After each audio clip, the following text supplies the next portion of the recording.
Imagine you are Judas Iscariot, the man from Kerioth, the only one of the 12 who was not born in Galilee. You are 30 years old. You have spent 3 years following a teacher you call Rabbi, and on your left hip, beneath your cloak, there is a leather pouch that tonight weighs more than usual. The year is 33 AD, Jerusalem. It is the night of the 14th of Nisan, and this is the last supper you will ever share with him. The first sense is taste. A piece of bread dipped in the common sauce of bitter herbs and vinegar, pressed softly against your lips by the hand of the teacher across the table. The second is weight, the leather pouch against your left hip. 30 Tyrian tetradrachms, 420 grams of silver at 94% purity, the purest coin the temple accepts. The third is heat, the oil lamp in the center of the triclinium, the warm air of a closed room with 13 men inside, the cutting cold of the Nisan night leaking in from the outer stairway, and you know, without ever lifting your eyes from the bread, that this is no ordinary supper. What you do not yet know is this: before the sun rises over the rooftops of Jerusalem, you are going to deliver the man sitting across from you, not because you hate him, not because you want the money, but because you believe, with your whole soul and your whole calculation, that when you deliver him, God himself will intervene. You are going to force the hand of heaven. You are going to compel the Messiah to reveal himself. And when God does not come, when 6 hours pass and nothing happens, what you will feel has no name in any human language. For the next 22 minutes, you will live that night as Judas Iscariot lived it. The hours the Gospels do not narrate, the walk from the upper room to the temple, the agreed-upon signal in the olive grove of Gethsemane, the wait in the darkness while they judge Jesus, and the exact instant, just as dawn touches the stones of the sanctuary, when you understand that no one is coming, not as the Renaissance painted it, not as catechism preached it, as the body of the only Judean among Galileans felt it, the treasurer of the group, the man who wagered on a god and lost. A few days before this supper, you went to the temple, not to the outer court, but to the inner chambers where the chief priests gather. You had a clear question on your lips. Matthew chapter 26, verse 15, records it word for word. What are you willing to give me, that I should deliver him to you? They do not hesitate. They assign you 30 pieces of silver. You do not argue. You do not haggle. And Matthew adds a line that translators have softened for centuries. From that moment, you sought an opportunity to deliver him, not to betray him, to deliver him. Remember this verb. We will come back to it in a few minutes. The pouch you carry tonight to the upper room was not requested. The 12 did not give it to you. Jesus did not. No one in the circle did. The priests handed it to you only hours ago. And as you recline at the table, in the second place of honor on the triclinium, the treasurer's seat, the pouch weighs on you like stone. Each time you shift, the coins move against one another and make a muffled sound, like the click of 2 teeth in the dark. Jesus is speaking about the bread. He breaks it.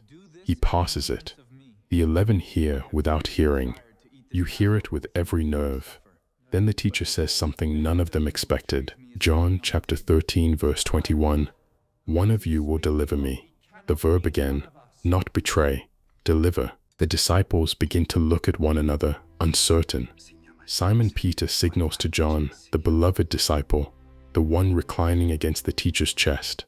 John asks in a low voice, Lord, who is it? And the answer Jesus gives, which John keeps to himself, is not a name. It is a gesture. John 13, verse 26. It is the one to whom I will give this piece of bread when I have dipped it. And in that moment, Jesus dips a piece of bread in the common sauce and passes it to you.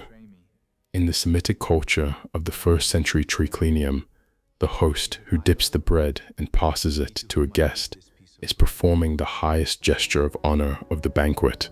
What for John is an identifying sign, for the other 11 is deference. For you, in that same second, it is both at once. You know that he knows, and he knows that you know that he knows, and no one else at that table understands what has just happened. John closes the scene with a sentence that in Greek carries a weight that does not translate well. Chapter 13, verse 27. After the piece of bread, Satan entered into him. It is not movie possession. It is not spectacular occupation. It is entry, like one who crosses a threshold from which there is no return. Then Jesus says to you, in a voice low enough that only you can hear, "What you are about to do, do quickly." You stand. The other 11 think you are going to buy something for the feast or distribute alms to the poor. Because you carry the common purse, you leave the upper room. And John chapter 13 verse 30 closes the scene with 5 words he never again explains. It was night. The prophet Zechariah, 6 centuries before this night, had written something you are about to fulfill without knowing it. Zechariah chapter 11 verses 12 and 13. I said to them, "If you think it best, give me my wages, and if not, keep them." So they weighed for my wages 30 pieces of silver. Then Yahweh said to me, "Throw it to the potter in the house of Yahweh." The exact amount, the exact gesture, the exact place. The correspondence is not accidental. And you, who are Judas Iscariot, walking down the narrow streets of the upper quarter of Jerusalem toward the temple, do not know that you are executing to the millimeter a prophecy written when your great-great-grandfather had not yet been born. I have to stop here and correct you on something, because the verb the Gospels choose for your act is not the verb you have heard all your life. In Greek, the word is not betray. In Greek, the word is Paradidomi. It is formed from 2 roots, para, which means beside, and didomi, which means to give. Literally, to give beside, to hand over, to deliver into the hands of another.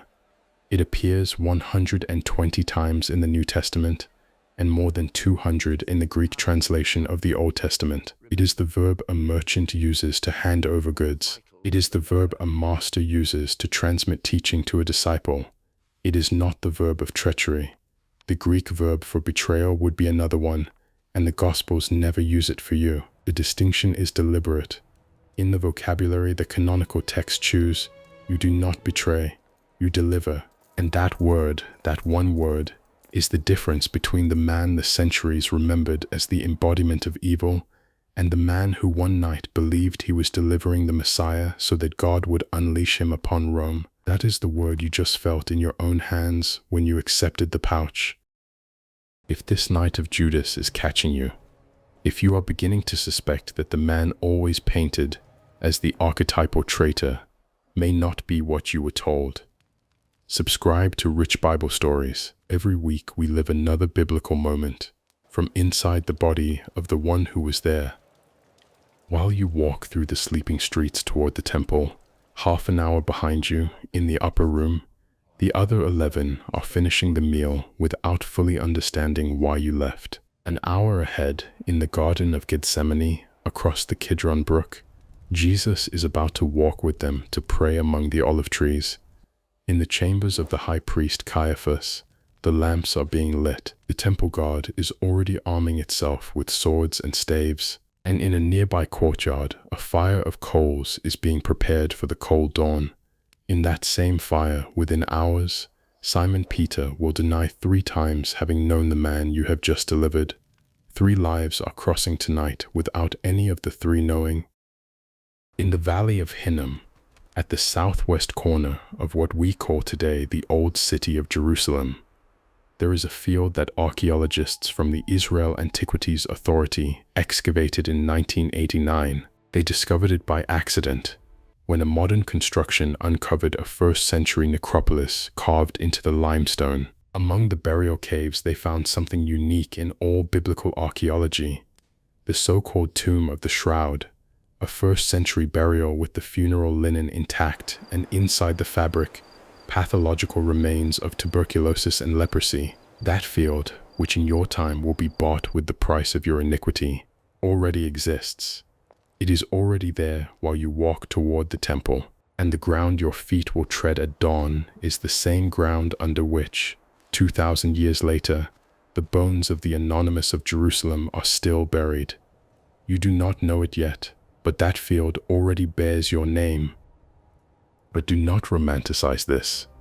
The economic reality of the transaction you just made was harder than you have been told.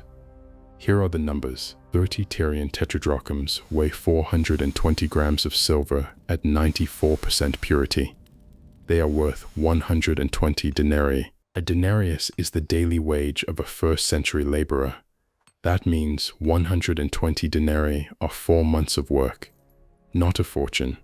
Barely what a Galilean stone worker earns between sowing and harvest. For you, who are the treasurer of the itinerant group around Jesus, who have handled donations and probably passed far larger sums through your hands, that amount is not money. It is a symbol. And in Exodus chapter 21, verse 32, is written the exact price the law sets for a slave killed by a beast. 30 shekels of silver. Not one more, not one less. The priests who paid you that number knew what they were doing. They were paying you the price of a slave for the Messiah, and your body, the body of the man from Kerioth, the outsider among Galileans, understands it without needing anyone to explain. They do not pay you out of your greed. They pay you to offend him, and you accept because you believe the offended one will answer with fire from heaven. What Catechism taught you is that Judas fell through greed. 30 coins that weighed more than 3 years of walking with the Son of God. But from inside the body of this 30-year-old man walking down the cobbled streets of Jerusalem tonight, what you feel is not greed. It is certainty, theological certainty. You heard Jesus enter the city on a donkey a week ago, amid branches and shouts of Hosanna. You saw the crowds, you heard the parables of the kingdom, and you made the calculation. If this man is truly the Messiah that Israel has awaited for centuries, a public arrest cannot end well. Something must interrupt it. The crowd will rise, the angels will descend, the hour of the kingdom will come by force. You are not selling the teacher, you are forcing the hand of God. And if you are wrong, only if you are wrong, you will have delivered innocent blood. But you do not believe you are wrong, not yet. And then it happens. You arrive at Gethsemane with the temple guard behind you. They are not Roman soldiers. They are the Sanhedrin guard, armed with swords and staves, obeying the priests who paid you the pouch still on your hip. You have given them an agreed signal, because in the darkness of the olive grove there are 13 men, and only one is the one they seek. Matthew chapter 26, verse 48. Whoever I kiss, he is the one. Seize him. You see Jesus in the trembling light of the torches. He is standing. He does not flee. You approach. You say, "Hail, Rabbi," and you kiss him. You feel your cheek against his. You smell the wool of his cloak. You feel, for the last time tonight, the warmth of a human body that recognizes you. And he, before the guard lays hands on him, answers you with a single word, "Friend." In that exact second, you believe the plan has activated. The arrest is happening. Only the intervention is missing. You wait for the trembling of the mountain. You wait for the angel. You wait for the disciples drawing their swords, for the people coming out of their houses, for the sky opening. Peter draws his sword and cuts off the ear of the high priest's servant. And for a second you think, it has begun. But Jesus says to him, "Put your sword back in its place." And he touches the servant's ear and heals it, and allows himself to be arrested, without resistance, without defense, without angel. The guards take Jesus bound. The 11 disciples flee through the olive trees. You remain standing in the garden, with the rope of the nearest olive tree brushing your shoulder, with the pouch weighing on your hip, with the absolute silence of the grove behind the noise of the footsteps fading away. And for the first time in all your life as a disciple, in the absence of noise, you begin to hear something you never heard before. The absolute silence of heaven. No one descends, nothing opens, Nothing happens. The first of the 6 longest hours of your life begins, and with each hour that passes, as Jesus is taken to Annas, then to Caiaphas, then to dawn, then to Pilate, your theological certainty begins to crack from within, like a clay jar left in the desert sun. At dawn on the 15th of Nisan, when the death sentence is confirmed, the verb Matthew uses for what happens to you changes. No longer deliver, something else. Chapter 27, verse 3. Seeing that Jesus was condemned, remorseful, you return the 30 pieces of silver. You go back to the temple. You go to the inner chambers where a week earlier you made the deal. You speak a sentence Matthew preserves word for word. Chapter 27, verse 4. I have sinned in that I delivered innocent blood. The priests answer you, and the Gospels record their exact words. What is that to us? See to it yourself. It is then, in that second, that you understand. No one is coming. No one is going to intervene. The sky is not going to open. You have delivered the Messiah, and the Messiah was not the one you thought. You throw the coins. You throw them onto the sanctuary floor. They sound like silver rain on the polished stone of the temple. You leave, and the rest. Matthew chapter 27, verse 5 says it in a single sentence, without ornament. He went and hanged himself. Zechariah's prophecy 6 centuries earlier had written the exact ending. The priests, who cannot put the price of blood into the temple treasury, decide to buy with that silver a potter's field, a barren ground where foreigners who die in Jerusalem without family are buried. In Aramaic, the field receives a name that still marks it today, Akeldama, field of blood. And if you go to Jerusalem, to the confluence of the valley of Hinnom and the valley of Kidron, at the foot of the hill of evil counsel, you can still walk on that ground. It is still there, the prophecy executed to the millimeter.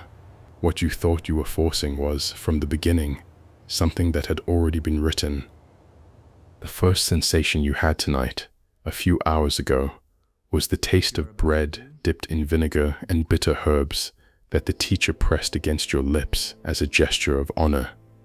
The last sensation, if the dead feel anything, is the same mouth hours later with the rough taste of your own swollen tongue against your teeth, the smell of the limestone of the valley of Hinnom, and the distant sound of a rooster that has crowed 3 times this same dawn in a courtyard of Jerusalem for a man you will not see again and who will weep the rest of his life for the same thing you can no longer weep for. The gesture of honor of the triclinium has become its opposite. What you delivered does not come back. If you want to live the other side of that same dawn, the fisherman of Galilee beside the fire of coals, the man who did weep and was forgiven, subscribe to Rich Bible Stories and leave me a comment. If you had been certain with all your soul that God was going to intervene to save Jesus that night, would you also have given the kiss?